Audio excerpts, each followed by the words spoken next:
नमस्कार. या व्हिडिओत आपण माहिती घेणार आहोत की एखाद्या सामायिक मिळकतीमधील किंवा कंबाईन्ड प्रॉपर्टी मधील एखाद्या लाभधारकाने जर त्याच्या वाटणीस येणाऱ्या हिस्सापेक्षा जास्त हिस्सा किंवा जास्त मिळकतीचे क्षेत्र जर विक्री केले तर अशा परिस्थितीत आपण त्याच्यावर कोणत्या उपाययोजना करणं आवश्यक आहे आणि अशी परिस्थिती किंवा अशी विक्री होऊ नये किंवा अशी विक्री होण्याचा जर संभाव्यता आपल्याला त्या ठिकाणी वाटत असेल तर त्या ठिकाणी कोणत्या उपाययोजना करणं आवश्यक आहे याविषयी आपण चर्चा करणार आहोत.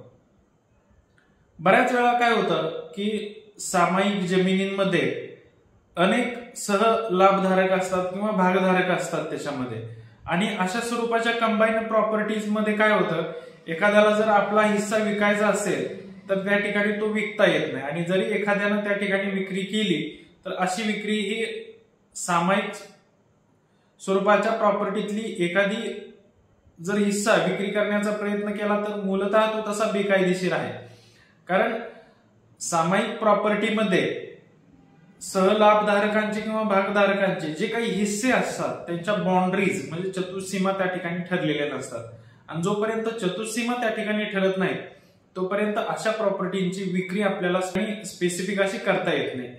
अशा अडचणी पुढे जाऊन वाढत जातात, आणि मग यामध्ये एक लाभधारक की त्याच्या वाटणीला जो येणारा हिस्सा आहे किंवा त्याचा जो शेअर आहे त्याच्यापेक्षा जास्त शेअर जर त्याने विकला तर अशी विक्री आपल्याला त्या ठिकाणी बेकायदेशीर ठरवता येते किंवा रद्दही करता येते. मग त्यासाठी काय पावलं उचलणं गरजेचं असतं. ज्यावेळी आपल्याला निदर्शनास येतं की अशा प्रकारची विक्रीची प्रक्रिया झालेली आहे, यावेळी लगेचच त्या ठिकाणी संबंधित तलाठी कार्यालयामध्ये संबंधित विक्रीच्या नोंदणीला आपण त्या ठिकाणी हरकत दाखल करणं गरजेचं असतं, आणि अशी हरकत दाखल करून सदरची मिळकत ज्या खरेदीदाराला त्या ठिकाणी विक्री दिलेली आहे अशाला या खरेदी रद्द करण्यासंदर्भात किंवा या खरेदीची रद्द करण्याची मागणी करण्यासंदर्भात नोटीस पाठवणं आवश्यक असतं.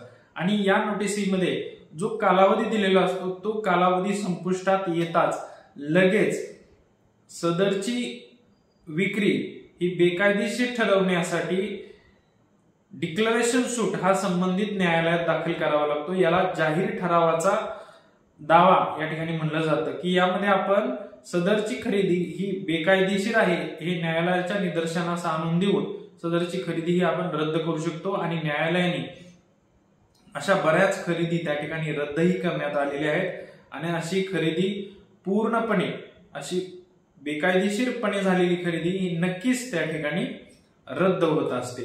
आणि या पद्धतीनं आपण अशा प्रकारच्या बेकायदेशीरपणे झालेल्या खरेदी ही त्या ठिकाणी रद्द करून नक्कीच घेऊ शकतो. आता परत नंतर असा प्रश्न तयार होतो की या प्रकारच्या परिस्थिती किंवा घटना घडू नयेत म्हणून जर सामायिक लाभधारकांनी किंवा भागधारकांनी त्या ठिकाणी कोणती काळजी घ्यावी, किंवा अशी परिस्थिती समोर येत असेल की एखादा आपला सहभागधारक त्या ठिकाणी विक्री करण्याचा प्रयत्न करत असेल तर संबंधित प्रॉपर्टीच्या सुरक्षेसाठी किंवा अशा लाभधारक असतील भागधारक असतील यांच्या शेअर्सचं संरक्षण करण्यासाठी त्या ठिकाणी सिक्युरिटी बहाल करण्यासाठी राईट ऑफ प्रिएम्पशन ही प्रोव्हिजन त्या ठिकाणी पुटअप केलेली आहे. याचा आधार घेऊन त्या ठिकाणी आपण संबंधित ज्या काही खरेदी असतील किंवा विक्री असतील या प्रकारे त्याच्यावर आपण बंधन घालू शकतो की राईट ऑफ प्रिएम्पशनच्या अंतर्खाली ज्या काही प्रोव्हिजन्स असतात त्या प्रोव्हिजन्सचा आधार घेऊन आपण त्या ठिकाणी ही प्रक्रिया करू शकतो. राईट ऑफ प्रिएम्पशन म्हणजे काय, एखाद्या प्रॉपर्टीच्या लगतच्या मिळकतदाराला प्रॉपर्टी होल्डरला किंवा सामायिक क्षेत्रात असतील तर इतर सहभागधारकांना त्या ठिकाणी अशी प्रॉपर्टी ही प्रथमतः विक्री करण्याचा किंवा अशी प्रॉपर्टी खरेदी करण्याचा मूलतः अधिकार हा तो लगतच्या भागधारकांचा असतो.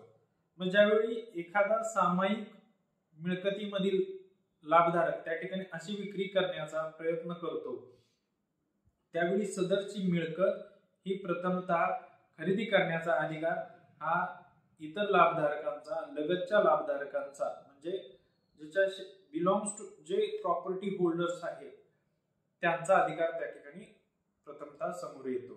त्यामुळं अशा परिस्थितीत जे इतर सहभागधारक आहेत किंवा लगतचे जे प्रॉपर्टी होल्डर आहेत यांनी काय करावं, तर जी सामायिक स्वरूपाची मिळकत आहे त्या मिळकतीवर न्यायालयाकडून नोटीस पब्लिशिंगचा अर्ज करून त्या ठिकाणी न्यायालयाकडून तो नोटीस पब्लिशिंगचा आदेश घेऊन त्या ठिकाणी सदरची मिळकत ही अशा स्वरूपाची आहे व राईट ऑफ प्रिएम्पशन खाली सदरची मिळकत प्रथमतः खरेदी करण्याचा अधिकार हा सबब या इसमास किंवा या व्यक्तीस आहे. या प्रकारचं डिक्लेरेशन किंवा या प्रकारची इन्फॉर्मेशन आपण त्या ठिकाणी पब्लिश करत असतो. किंवा जर एखादा सहभागधारक त्या ठिकाणी अशी विक्री किंवा खरेदी करण्याचा प्रयत्न करत असेल तर अशा सहभागधारकाला इतर सहभागधारक आहेत जे कंबाईंड शेअर होल्डर्स आहेत ते त्या ठिकाणी त्यांना नोटीस देऊन आपण करत असलेली विक्री ही बेकायदेशीर आहे या प्रकारची समज नोटीसीद्वारे त्या ठिकाणी देऊ शकतात. किंवा त्यांच्याकडे राईट ऑफ प्रिएम्पशनची मागणी करून आम्हाच ही प्रॉपर्टी प्रथमतः खरेदी करण्याचा अधिकार असल्याचं सुद्धा निदर्शनास त्या ठिकाणी आणून देत असतात. त्यामुळं या सर्व कृतींमुळं जर एखाद्या सहहिस्सेधारकाने त्याच्या येणाऱ्या हिश्श्यापेक्षा अधिक जर मिळकतीची विक्री केली तर अशी मिळकत हा डिक्लेरेशन सूट दाखल करून म्हणजेच जाहीर ठरावाचा दावा दाखल करून रद्द करून घेता येते.